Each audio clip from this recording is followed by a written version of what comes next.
So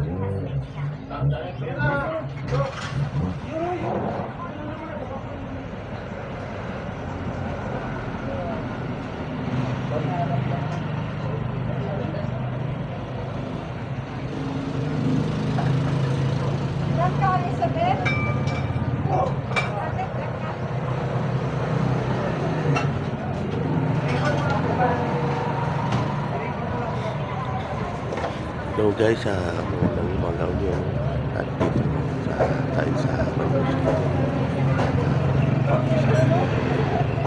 Kain sa aming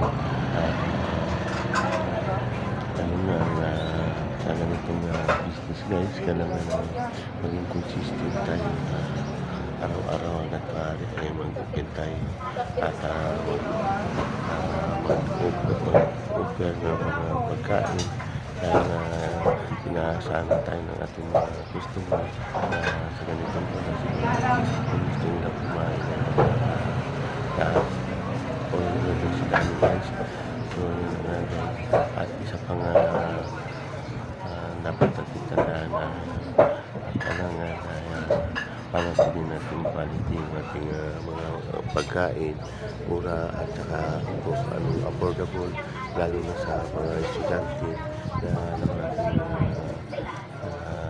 budget nila medyo eksakto lang talaga, no? So kailangan may tayong ngayon para sa kanila na makakusap naman sila at makakatipid sa atin sa magandang consider guys na tayo sa ganitong business ay piliin mo yung mga matatawang lugar guys. Kaya dito sa aming sa tabi sa kami, so marami kami customer na mga items mo nag-deliver ng mga iba't ibang mga parcel, background o jadi kahit mga nagdikita ng ating mga pasal na kami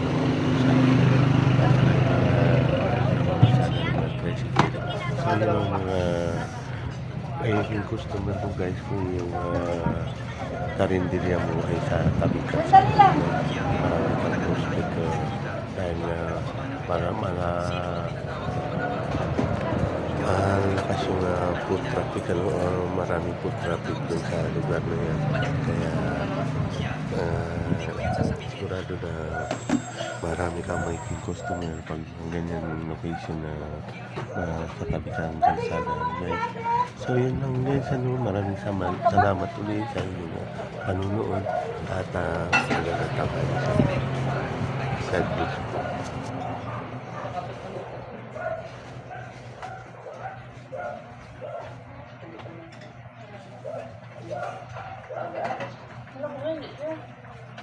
Balong natin.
Marumi na.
Kasi, ako ang nagsabi yung 5 kilo, yung pala wala.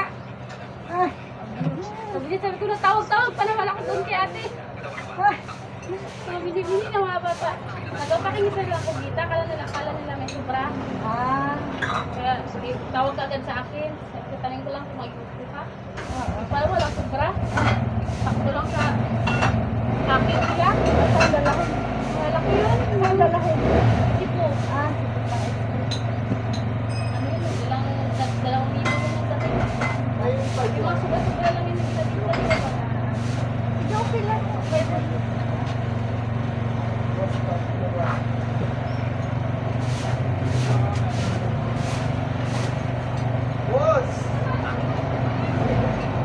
Bakit ka nagsasayang ng salita sa mga nanay? Umalis ka na sa pamilya si Nami. Si Chinger, huwag kang magpadaing. Ano ba? Nagpapanggap ka na ngayon at paulan. Naiintindihan ko. Gusto mo ng pera. Tama. Sige. Itutuloy ko itong kawang gawin. Pirmahan ang kasunduan sa negosyo. At lahat ng perang ito ay sa iyo. Si Chinger, ganyan mo ba talaga ako nakikita? Wala kang kwenta. Huwag kang magpakaarte. Hindi sapat para sa iyo. Hindi sapat, dadagdagan mo, pero bawalaan kita. Huwag mong isiping gamitin ako para umangat sa lipunan. Hindi na tayo mga tao mula sa isang mundo, isang aso na tulad mo. Hindi mo man lang karapat dapat mag-inahimik. Huwag mong kalimutan, ang yaman at katayuan na tinatamasa mo ngayon ay dahil sa pangangalaga ko at ng aking lolo. Hindi mo lang binayaran ang kabutihan namin. Gusto mo pa kumagat sa kamay na nagpapakain sa iyo. Ikaw ang totoong buhay na bersyon ng ang magsasaka at ang ahas. Yan, sasabihin ko sa iyo, ang kasalukuyang katayuan at posisyon ni Chico si Master Jam mula sa Jamching, ang karapat-dapat sa kanya, bilisan mo at pirmahan ang iyong papeles. Sayangin ang oras ni iyong Master Jam. Invitasyon ito para sa proposal ng kasal. Gusto mo siyang pakasalan muli? Sa anong batayan? Dahil ako ay may mas maraming kapangyarihan, mas maraming impluensya, at mas maraming labas kaysa sa iyo. At Big inaamin ko, ikaw at ang iyong lolo, dati ay may impluensya sa Long Chain. Ngunit mula nang ang iyong lolo at ikaw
sinabi mo, ikaw at ang pamilya sinabi, ay wala ng relasyon sa isa't isa. Tignan mo itong suot-suot, parang ako ang pumili Okay. Si Chiquera, kahit na maling tao ang pinasasalamatan ko sa mga nakaraang taon, tayo ay kasal na sa maraming taon. Wala ba tayong kahit anong damdamin? Damdamin. Ay ginagamit mo lang. Ikaw at ang lolo hindi ang isang kapal. Pamilya mo mula sa Hilagang Kaharian ay nag-aalok ng isang piraso ng David bilang regalo para sa pagbubukas ng pagtitay ng pamilya. Nasa silang may nag-aalok ng isang ibutaw ng isa. Isang pagkakali ng pagbubukas bilang regalo para sa pagbubukas ng pamilya. Bilang regalo para sa pagbubukas ng Golden Jade Pavilion. Tatlong karapatan ng pamilya sila narito. Siguro ang panganay na anak ng pamilya Jiang ang nagdala sa kanya. Ganun ba? Kailan ba naging ganito ang pamilya Jiang? Na maging napakapamahal sa pamilya Si. Ang Golden Jade Pavilion na ito ay isang sagradong lugar ng Dragon Kingdom. Tanging ang malalakas lang ang pumupunta rito. Ngayon, salamat kay Master Jiang. Hindi yung walang kwentang sinabi. Natatakot ako na tayo ay hindi na makakapasok habang buhay. Di ba niya sinabi na dadalhin niya ang magandang manloloko ngayon? Kaya bakit walang bakas niyan?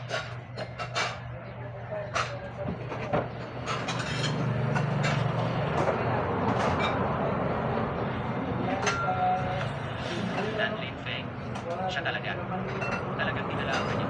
Sino ito? Ang tapang. Naglakas loob na magdaos ng ibig sa harap ng Golden Jade Pavilion. Lolo, sa wakas natagpuan ng iyong apo ang nag-frame sa'yo noon. Ngayon, ay makakapagpahinga ka na sa wakas. Dan Lin Feng. Baliw ka ba? Alam mo ba kung nasaan ka? Hindi na ako mag-aaksaya ng salita sa'yo. Sino man ang ayaw mamatay, umalis kayo sa daan ko. Gusto kong makita kung sino ang maglalakas loob na papasukin siya. Ayun lang po.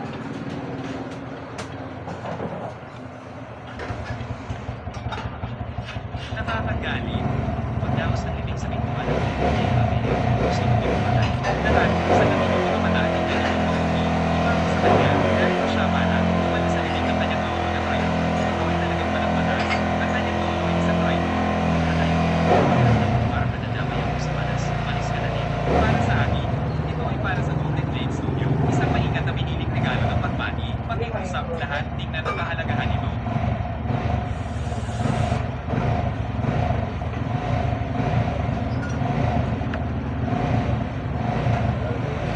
Siya ang numero 1 ng magandahan ng Dragon City, si Jinker. Bakit siya nandito? Ano ang kakaiba? Siya ang regalong inihanda ko para sa Golden Jade Studio. Ang Nine Radiance Goddess ay nagsabi, mas nadalhin ko siya, papapasukin niya ako sa Golden Jade Studio. At makita ang banal na lupain, kailangan kong sabihin. Medyo hinahangaan talaga kita, talaga bang gusto kong inibig ang iyong lolo sa Golden Jade Studio. Pagdating sa pagiging ng kamatayan, ikaw yan. Dan Lin Feng, hindi mo ba alam, ang kaiyahiyang gawa ng iyong lolo ay kumalat sa buong Dragon Kingdom. Hindi ka ba natatakot na libo-libo ang magwawasak ng kanyang katawan at pupunitin ang kanyang mga ligid at buto? Kung patuloy kang tumatakol, lilipunin ko ang buong angkan mo. Ikaw lang, gusto kong tipulin ang buong angkan namin. Hindi mo man lang malalaman kung paano ka mamamatay.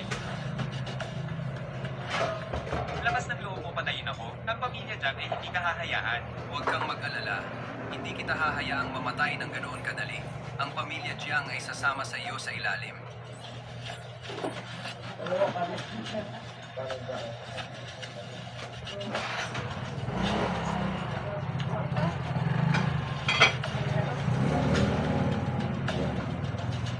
Lang, talaga bang naglakas loob na sa Golden Jade Shrine, pumatay ng tao sa isang banal na lugar? Walang kwenta kang dagat. Darating si Diyos sa Jimmy ang anumang sandali. Hintayin mo ang iyong parusa. Dumating na si Diyos sa Chuyao, pero kailangan pa rin siyang lumuhod sa aking lolo. Diyos sa Julia, sa wakas ay umating na. Si Dan Lin Feng na ito ay nagpupulot ng gulo dito. Gusto rin niyang ilibing ang kanyang taksil na, lolo, sa loob nito, pakiusap, siguraduhin mong parusahan siya ng mahigpit. Kahit na si Diyos sa Juyo pa, hindi mo siya tutuwan ng leksyon ngayon. Malamang ay talagang ililibing ang kanyang taksil na lolo sa loob nito. Ang lakas ng loob mong siraan ng aking amo.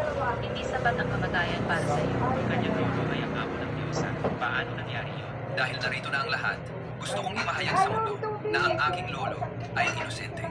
Ito ay ang pamilya ni Jiang Xiaoye na nakikipagsapwatan sa mga nakatataas ang nag-akusa sa aking lolo. Narito ang ebidensya. Ayan, ang kanyang lolo ay talagang nawala ng hustisya. Paano nagawa ng pamilya Jiang ang ganoong bagay? Itaas ang kabaong, ilibing ang aking lolo. Sumalangit nawa.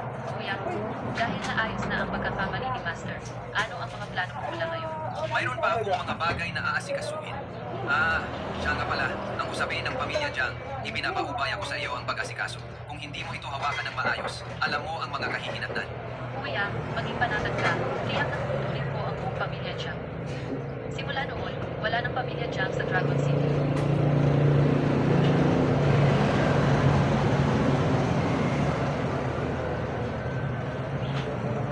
Bakit malungkot ka pa rin?